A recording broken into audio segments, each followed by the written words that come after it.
অবশেষে খনিজ সম্পদ ও পুনর্গঠন সংক্রান্ত একটি চুক্তির বিভিন্ন শর্তে সম্মত হয়েছে যুক্তরাষ্ট্র ও ইউক্রেন। চুক্তি সই করতে ইউক্রেনের প্রেসিডেন্ট ভলোদিমির জেলেনস্কি চলতি সপ্তাহেই ওয়াশিংটন যেতে চান, এমন দাবি করেছে মার্কিন প্রেসিডেন্ট ডোনাল্ড ট্রাম্প।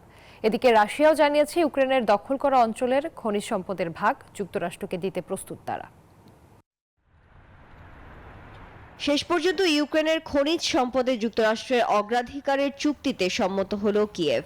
দুটি ইউক্রেনীয় সূত্রের বরাতে বুধবার রয়টার্স জানায়, প্রাকৃতিক সম্পদ ও পুনর্গঠন সংক্রান্ত এক চুক্তির শর্তাবলীতে সম্মত হয়েছে দুই দেশ।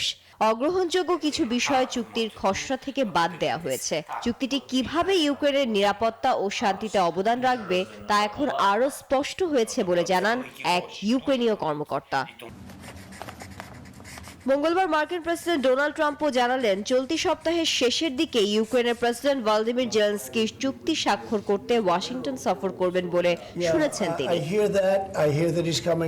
আমি শুনেছি যে তিনি শুক্রবার আসছেন। যদি তিনি চান তাহলে সব ঠিক আছে। এটা অনেক বড় একটি চুক্তি। এদিকে ইউক্রেনের দখল করা ভূমির খনিজ সম্পদ যুক্তরাষ্ট্রকে দিতে রাশিয়াও প্রস্তুত বলে ঘোষণা দিয়েছেন রুশ প্রেসিডেন্ট ভ্লাদিমির পুতিন। যুক্তরাষ্ট্রকে বিরল খনিজ সম্পদের প্রবেশাধিকার দিতে রাশিয়া প্রস্তুত, যার মধ্যে রুশ অধিকৃত ইউক্রেনের খনিজও অন্তর্ভুক্ত থাকতে পারে।